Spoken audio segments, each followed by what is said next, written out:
ഒട്ടും എളുപ്പമായിരുന്നില്ല. തായ്ലൻഡിൽ നിന്നുള്ള ഒപാൽ സുജാത ചോങ്സി എന്ന 21-കാരിക്ക് ലോകസുന്ദരി കിരീടം നേടുകയെന്നത്. 16-ാം വയസ്സിൽ സ്തനത്തിൽ ബാധിച്ച ട്യൂമർ എടുത്തു നിൽക്കുമ്പോൾ ഇനി അങ്ങോട്ടുള്ള തന്റെ ജീവിതം സ്തനാർബുദ അവബോധത്തിനായി നീക്കിവെക്കുമെന്ന് അവർ അന്നേ തീരുമാനിച്ചുറപ്പിച്ചിരുന്നു. ഇന്ന് ലോകസുന്ദരി പട്ടം വരെ എത്തി നിൽക്കാനുള്ള ഏറ്റവും വലിയ പ്രചോദനവും അതാണെന്നാണ് ഒപാൽ പറയുന്നത്.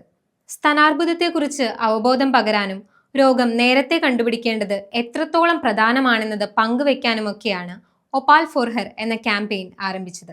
സ്തനാർബുദത്തെക്കുറിച്ച് അവബോധമില്ലാത്തതുകൊണ്ടും സാമ്പത്തിക പരാധീനതകളാലുമൊക്കെ നിരവധി സ്ത്രീകൾ ദുരിതം അനുഭവിക്കുന്നത് കണ്ടതുകൊണ്ടാണ് നിശബ്ദത വകഞ്ഞ് സ്ത്രീകളുടെ ആരോഗ്യത്തിനു വേണ്ടി ഉറക്കെ സംസാരിക്കണമെന്ന് ഒപാൽ തീരുമാനിച്ചത്.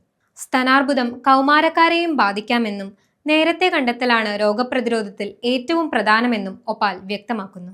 രോഗത്തെക്കുറിച്ച് അറിവ് പകരാനുള്ള പോഡ്കാസ്റ്റുകൾ ആരംഭിക്കുക, ആശുപത്രികളുമായി സഹകരിച്ച് സ്തനാർബുദ പരിശോധനകൾക്ക് തുടക്കമിടുക, ആരോഗ്യ പ്രവർത്തകരുമായി കൂടിക്കാഴ്ച നടത്തുക തുടങ്ങിയവയൊക്കെയാണ് ഒപാലിന്റെ മുന്നോട്ടുള്ള തീരുമാനങ്ങൾ.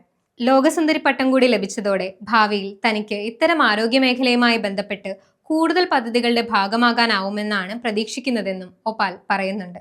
ലോകത്തിന്റെ വിവിധ ഭാഗങ്ങളിൽ നിന്നുള്ള 108 സുന്ദരിമാരെ പിന്തള്ളിയാണ് മിസ് തായ്ലാന്റായ ഒപാൽ സുജാത കിരീടം ചൂടിയത്.